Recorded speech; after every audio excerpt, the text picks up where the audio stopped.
मैं हूं धर्मवीर सिंह देओल और आप सबका इस यूट्यूब चैनल पे बहुत बहुत स्वागत करता हूं। दोस्तों, आज की इस वीडियो में हम बात करेंगे कनाडा विजिटर वीज़ा के लिए। जो ये वीज़ा आया है 2 रिफ्यूज़ल के बाद में आया है और सबसे बड़ी बात है कि जो तीनों बार यानी कि जो इनकी फाइलें रिफ्यूज़ हुई थी और जो हमने इनका अप्लाई किया था, इनका पर्पज़ ऑफ विजिट बिल्कुल सेम था। तो आज की इस वीडियो में हम बात करेंगे रोशन जी के बारे में, जो हमारे क्लाइंट हैं, जो ये चेन्नई से हैं और इनकी जो पीपीआर आई थी वो 5 फरवरी 2025 को आई थी। अगर रिफ्यूज़ल की बात करें तो 2 रिफ्यूज़ल हैं इनकी, और इनकी जो रिफ्यूज़ल आई थी वो मार्च और अप्रैल 2024 में आई थी। इन्होंने हमारी वीडियोस देखी, वीडियो देख के हमसे कॉन्टैक्ट किया और हमने इनकी फ़ाइल को दोबारा अप्लाई किया 13 अगस्त 2024 को, और ऑलमोस्ट 6 महीने बाद इनका वीज़ा आया है। आज की इस वीडियो में हम इनके रिफ्यूज़ल लेटर के बारे में बात करेंगे, प्रोफाइल के बारे में बात करेंगे, डॉक्यूमेंट्स के बारे में बात करेंगे कि कौन कौन से डॉक्यूमेंट हमने सबमिट किए। उसके बाद दोस्तों हम बात करेंगे कि जैसे इनकी 2 रिफ्यूज़ल थी तो हमारा क्या प्रोसेस था, कैसे हमने इनकी फ़ाइल को अप्लाई किया, कैसे हमने डॉक्यूमेंट्स को देखा, कैसे हमने इनके डॉक्यूमेंट्स को अच्छी तरह प्रेजेंट किया और फाइनली इन्हें वीज़ा यहाँ पे मिला है। और इनकेस आप पेरेंट्स हैं, आप बार बार कनाडा का वीज़ा अप्लाई करते हैं, फ़ाइल जो है वो रिफ्यूज़ हो जाती है, चाहे आपकी बेटी ने बुलाया है, बेटे ने बुलाया है, तो ये वीडियो आपके काफ़ी काम आ सकती है। उम्मीद करूँगा लास्ट तक ज़रूर देखेंगे, क्योंकि वीडियो के लास्ट में ही मैंने आपके साथ कुछ टिप्स एंड ट्रिक्स भी शेयर की हैं जिन्हें फॉलो करके आप भी अपना वीज़ा हासिल कर सकते हैं। इनकेस आप मेरे इस चैनल पे नए आए हैं, पहली बार आए हैं, तो प्लीज़ इस चैनल को सब्सक्राइब करें, वीडियो को लाइक करें, वीडियो को शेयर करें। अगर आपका कोई क्वेश्चन है तो आप हमें कमेंट भी कर सकते हैं। इनकेस आप मेरे थ्रू अपना प्रोसेस करवाना चाहते हैं या अपने डॉक्यूमेंट्स को वैलिडेट करवाना चाहते हैं, स्क्रीन पे नंबर विजिबल है, आप हमें कॉन्टैक्ट कर सकते हैं। तो चलिए दोस्तों, वीडियो की शुरुआत करते हैं। सबसे पहले दोस्तों हम बात कर लेते हैं इनकी रिफ्यूज़ल्स की। तो सबसे पहली जो इनकी रिफ्यूज़ल आई थी वो 14 मार्च 2024 को आई थी। अगर अगर यहाँ पे इनके रीज़न की बात करें तो सबसे पहले तो इन्होंने ये कहा था कि आपका जो कनाडा के बाहर कोई टाइस नहीं है, स्ट्रॉन्ग टाइस नहीं है, जिसकी वजह से आप वापस जाओगे तो हो सकता है कि आप कनाडा में ही यहाँ पे रह जाओ। दूसरा इन्होंने कहा था कि जो आपका पर्पज़ ऑफ विजिट है, जो भी आपने डिटेल दी है उसके साथ मैच नहीं खाता। यहाँ पे मैं आपको एक चीज़ क्लियर करता हूँ कि जो पर्पज़ ऑफ विजिट था, बेटे के पास इन्होंने जाना था दोनों फाइलों में। उसके बाद इन्होंने दोबारा अप्लाई किया तो 18 अप्रैल 2024 को इनकी फिर दोबारा रिफ्यूज़ल आ गई। और रिफ्यूज़ल में क्या था, रिफ्यूज़ल में 179B तो इन्होंने दिया ही दिया था, साथ में इनकी एसेट और फाइनेंशियल सिचुएशन को लेके भी यहाँ पे इन्होंने क्वेश्चन किए थे। उसके बाद में टाइस का ज़रूर इन्होंने कहा था, क्योंकि ये टाइस का पहले भी यहाँ पे जो पहली रिफ्यूज़ल थी उसमें भी था। दूसरा पर्पज़ ऑफ विजिट भी इन्होंने दोबारा कहा।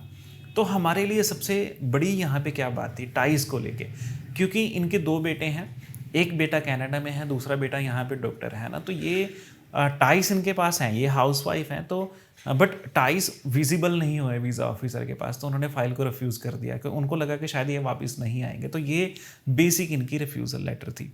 जो दोस्तों हमारे एप्लीकेंट हैं तो उनकी प्रोफाइल के बारे में बात कर लेते हैं।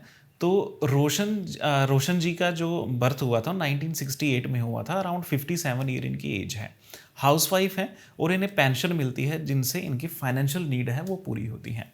1994 में इनकी शादी हुई थी और जो इनके हस्बैंड थे वो आईएएस ऑफिसर थे और as a police commissioner Chennai में वहाँ पे जॉब करते थे। तो 2015 में उनकी जो वो डेथ हो जाती है, उसके बाद में जो वो एज ए पेंशन उन्हें मिलनी शुरू हो जाती है। 2 इनके बच्चे हैं और पिछले 10 साल में यानी कि जो रिसेंट ट्रैवल हिस्ट्री कहीं पे भी नहीं है। 2005 में इन्होंने बांग्लादेश गए थे, उसके अलावा किसी भी तरह की कोई भी ट्रैवल हिस्ट्री नहीं है। तो सबसे पहले तो यही था कि काफ़ी अच्छी प्रोफाइल है, आपको यहाँ तक पता लग ही गया होगा कि, और काफ़ी लोग ऐसा भी सोच रहे होंगे कि अगर आईएएस आईपीएस की जो फैमिली है उन्हें कनाडा वीज़ा नहीं देता तो वीज़ा देता किसे है ना। देखो दोस्तों, वीज़ा मिलता है प्रेजेंटेशन पे। मैंने ये केस जो है आपके साथ डिस्कस करने का सिर्फ यही एक मोटिव था, क्योंकि ये हाई प्रोफाइल जो है केस है ना। तो ज़्यादातर लोगों को लगता होगा कि शायद इतनी अच्छी पोस्टिंग पे, मान लीजिए कि अगर पुलिस कमिश्नर की जो फैमिली है वो वीज़ा अप्लाई करते हैं, उन्हें वीज़ा नहीं मिलता। रीज़न है कि उन्होंने डॉक्यूमेंट्स अच्छे नहीं लगाए। तो अब वीज़ा क्यों मिला, क्योंकि हमने फ़ाइल को अच्छी तरह प्रेजेंट किया। तो यहाँ पे थोड़ा सा फ़र्क है। अब दोस्तों हम बात कर लेते हैं कि डॉक्यूमेंट्स कौन कौन से हमने यहाँ पे सबमिट किए। तो सबसे पहले passport, Aadhaar card, PAN card, family members के डॉक्यूमेंट जो इनके आधार कार्ड हैं, 6 मंथ की बैंक स्टेटमेंट, 3 साल की ITR, CA report, property valuation report. CA report अगर आपके पास नहीं है तब भी आप अप्लाई कर सकते हैं, बट कोशिश करें इनकेस आपकी रिफ्यूज़ल आती है तो सीए रिपोर्ट, प्रॉपर्टी वैल्यूएशन दोनों साथ में लगाएं। मैरिज सर्टिफिकेट हमने यहाँ पे लगाया था कवर लेटर हमने काफ़ी डिटेल में बनाया था, लेटर ऑफ इंटेंट बनाया था, जस्टिफिकेशन लेटर हमने यहाँ पे बनाया था दोनों रिफ्यूज़ल के लिए कि कौन कौन से ऐसे रीज़न थे जिसकी वजह से रिफ्यूज़ल आई और कौन कौन से इनके पास उसको जस्टिफाई करने के तरीके थे कि जिससे वो अपनी रिफ्यूज़ल को काउंटर कर सकें। उसके बाद में हमने इनकी बाकी डिक्लेरेशंस भी बनाई थी क्योंकि टाइज़ को लेकर इनकी बार बार यहाँ पे रिफ्यूज़ल आ रही थी। तो आपने देखा होगा कि टाइज़ को लेके हमने यहाँ पे काफ़ी डिक्लेरेशंस यहाँ पे बनाई थी। इनविटेशन लेटर और इनवाइटर के डॉक्यूमेंट, जो इनका बेटा है तो हमने उनके डॉक्यूमेंट यहाँ पे अरेंज किए थे। हमने डॉक्यूमेंट साथ में सबमिट किए और दोबारा हमने इनकी फ़ाइल को सबमिट किया। और जहाँ से इनकी जो पेंशन आती है, यानी कि जो पेंशन रिलेटेड डॉक्यूमेंट्स हैं, वो भी हमने यहाँ पे सबमिट किए थे। तो इनकेस अगर आप पेंशन लेते हैं, आप रिटायर्ड हैं, आप हाउसवाइफ हैं, आपको आपके हस्बैंड आपको सपोर्ट करते हैं, तो यही डॉक्यूमेंट है जो आप भी यूज़ कर सकते हैं। अब दोस्तों हम बात कर लेते हैं कि हमारा क्या प्रोसेस था। देखो इनकी रिफ्यूज़ल आई, रिफ्यूज़ल आने के बाद हमने इनके केस को स्टडी किया, तो क्या प्रोसेस था, है ना। तो सबसे पहले क्या चीज़ है कि अगर मैं इनकी प्रोफाइल के बारे में बात करूं तो काफ़ी अच्छी प्रोफाइल है। ऐसा नहीं है कि ऐसी प्रोफाइल रोज़ रोज़ आती है ना। तो काफ़ी अच्छी प्रोफाइल थी, आईएएस लो भी होना है और वो भी एक अच्छे ओहदे पे, और शायद जब वो रिटायर होते तो वो सेक्रेटरी थे गवर्नमेंट के, यानी कि काफ़ी अच्छी पोस्ट थी, है ना। तो वीज़ा तो इन्हें आसानी से मिलना चाहिए था, बट वीज़ा यहाँ पे नहीं मिला। होता क्या है कि जब आपके पास अच्छे डॉक्यूमेंट भी हो, आपका पर्पस भी हो, बट आप केस को अच्छी तरह नहीं प्रेजेंट करोगे, वीज़ा नहीं आएगा। तो दोनों बार क्या था कि इनके बेटे ने इनको बुलाया था और इनकी एलिजिबिलिटी भी थी, ऐसा नहीं है कि उन्हें वीज़ा नहीं मिल सकता था। बट यहाँ पे क्या हुआ, 2 महीनों में 2 बार रिफ्यूज़ल। रीज़न क्या था, इम्प्रॉपर डॉक्यूमेंटेशन। अगर मार्च अप्रैल की बात करें तब तो कनाडा का ट्रेंड भी काफ़ी अच्छा था, तो वहाँ पर ऐसी फाइलें भी वहाँ पे अप्रूव हुई थी जहाँ पे काफ़ी कम चांसेस थे। इसका मतलब है कि वीज़ा ऑफिसर ने इनकी फ़ाइल को डिटेल में देखा होगा और वहाँ पे रिफ्यूज़ल दी होगी। हमने क्या किया, हमने इनकी प्रोफाइल को वैलिडेट किया। ये हमारे पास इन्होंने जब कॉल किया तो हमने इनसे डॉक्यूमेंट्स की डिमांड की, डॉक्यूमेंट को देखा, डॉक्यूमेंट को परखा, जांचा। उसके बाद में हमने इनको बताया कि आप दोबारा अप्लाई कर सकते हैं और आपको अप्लाई करना चाहिए, आपका वीज़ा निकलने के काफ़ी अच्छे चांसेस हैं। उसके बाद हमने ये देखा, देखो ये दोनों बार चेन्नई के जो लोकल कंसल्टेंट हैं उन्होंने इनकी फ़ाइल को प्रिपेयर किया था। और सबसे बड़ी हैरानी की बात ये है कि दोनों फाइलों में कोई भी सपोर्टिंग डॉक्यूमेंट नहीं था, ना तो कोई कवर लेटर था, ना ही कोई लेटर ऑफ इंटेंट था, ना ही कोई जस्टिफिकेशन दी थी। और ये हमारे लिए भी हैरानी वाली बात थी कि अगर आप कंसल्टेंट हो तो आपको चाहिए थोड़ी मेहनत करो प्रोफाइल पे। और दूसरी सबसे बड़ी चीज़ क्या थी कि जब हमने इनके डॉक्यूमेंट को देखा तो डॉक्यूमेंट में हमने ये चीज़ देखा कि देखो होता क्या है कि अगर आपके सारे डॉक्यूमेंट्स हैं ना, मान लीजिए कि मैं अगर आपका पासपोर्ट आपके एडिशनल डॉक्यूमेंट में सबमिट कर दूं, एडिशनल डॉक्यूमेंट आपके पासपोर्ट की जगह सबमिट कर दूं, तो क्या लगता है आपको वीज़ा आएगा? बिल्कुल नहीं आएगा। यहाँ पे क्या था, जो इनके डॉक्यूमेंट्स थे, जो उनकी अरेंजमेंट थी वो बिल्कुल ही गलत थी। जहाँ पे डॉक्यूमेंट होना चाहिए था वहाँ पे डॉक्यूमेंट नहीं था। इसलिए बार बार हर वीडियो में मैं ये कहता हूँ कि आपकी फ़ाइल को प्रेजेंट करने का तरीका अच्छा होना चाहिए, डॉक्यूमेंट्स का आपको पता होना चाहिए, फिर आप अपनी फ़ाइल को सबमिट करो। ऐसा नहीं है कि मैं ये कह रहा हूँ कि अगर आप, हो सकता है कि अगर आज हम इस वीज़ा के बारे में बात कर रहे हैं, हो सकता है इनकी रिफ्यूज़ल भी आ जाती। तो यहाँ पे क्या था, हमने प्रोसेस को फॉलो किया था, और जब प्रोसेस फॉलो होता है वहाँ पे वीज़ा के चांसेस ज़्यादा होते हैं। और अगर आज की डेट में भी, क्योंकि कनाडा का वीज़ा आज की डेट में बहुत मुश्किल है, अगर 2 रिफ्यूज़ल के बाद भी वीज़ा आ रहा है तो इसका मतलब है कि प्रोसेस वर्क करता है, हर बार करता है। देखो होता क्या है, इनकी प्रोफाइल अच्छी थी, हो सकता है आपकी प्रोफाइल अच्छी हो सकता है आपकी प्रोफाइल जो की डॉक्यूमेंट्स हैं वो इतनी ज़्यादा स्ट्रॉन्ग ना हो, तो वहाँ पे प्रेजेंटेशन अगर आप अच्छी तरह कर दोगे तो थोड़े से चांसेस इंक्रीज हो जाएंगे वीज़ा के।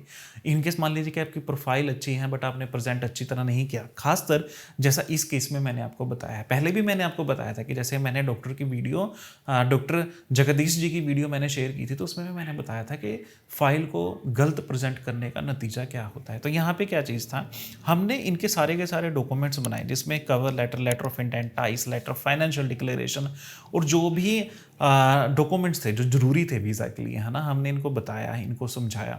फिर इन्होंने हमें जो वो डॉक्यूमेंट्स प्रोवाइड किए और हमने इनकी फ़ाइल को सबमिट किया। फाइनली क्या चीज़ है कि अगर 6 महीने की बात करें तो इनको वीज़ा मिला है। तो अगर 6 महीने में देखें तो 6 महीने में रूल चेंज हुए हैं ना, नवंबर में काफ़ी बड़ा यहाँ पे जो इम्पैक्ट हुआ विजिटर वीज़ा को लेके, टूरिस्ट वीज़ा को लेके, उसके बाद में अप्रूवल आया। तो इसका मतलब है कि वीज़ा ऑफिसर को इनकी प्रोफाइल समझ में आ गई। अगर आपके डॉक्यूमेंट्स अच्छे हैं, प्रोफाइल अच्छी तरह लगा लेते हो, तो वीज़ा ऑफिसर को भी आसानी होती है आपकी प्रोफाइल के बारे में समझने की पे, और वहाँ पर वो आपको वीज़ा जल्दी दे देता है। तो यहाँ पे क्या चीज़ है, 6 मंथ की वेट ज़रूर है, बट फाइनली इनको जो वीज़ा मिलेगा वो लॉन्ग टर्म वैलिडिटी के साथ मिलेगा।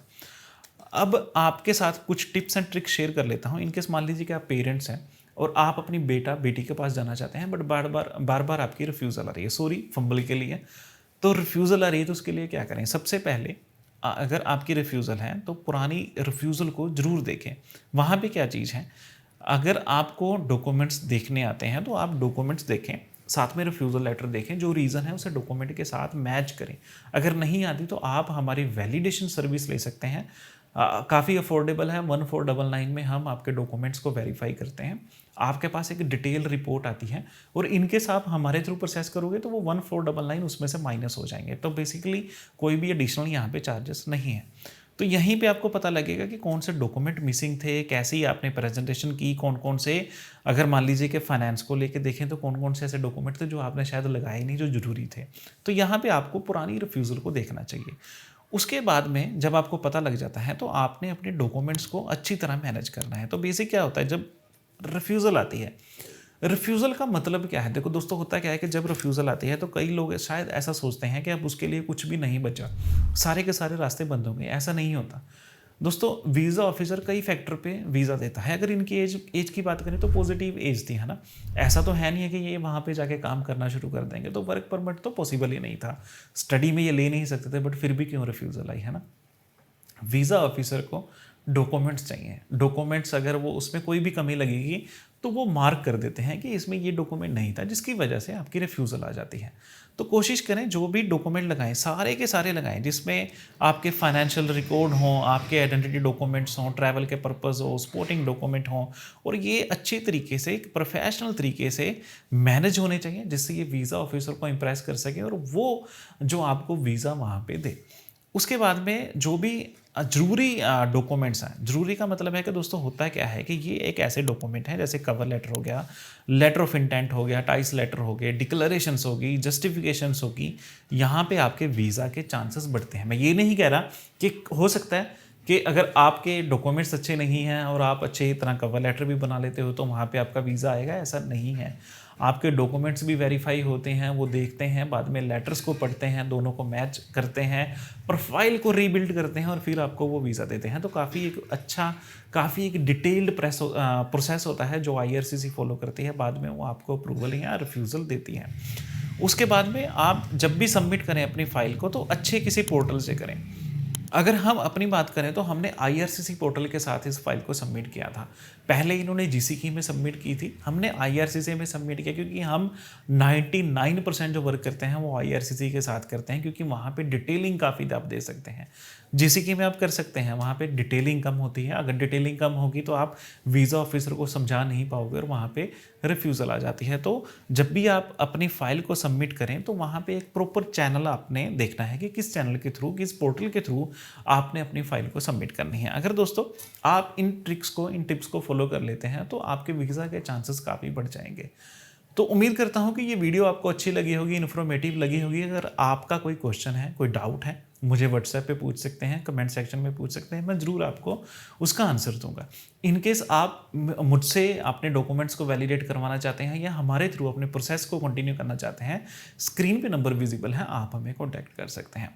वीडियो ख़त्म करने से पहले आपसे मैं दोबारा कह रहा हूँ कि अगर आपकी प्रोफाइल अच्छी है, डॉक्यूमेंट्स अच्छे हैं, आपने सिर्फ प्रेजेंटेशन को अच्छा करना है, आपने सारे के सारे डॉक्यूमेंट्स को अच्छी तरह अटैच करना है, जगह पे अटैच करना है। ऐसा नहीं है कि जो डॉक्यूमेंट, अगर मान लीजिए कि फाइनेंस के डॉक्यूमेंट है तो उसे आप सपोर्टिंग में लगा रहे हो, तो जो जिसकी जगह है, जहाँ पे डॉक्यूमेंट होना चाहिए वहीं पे अटैच करोगे तो आपका भी वीज़ा आ सकता है।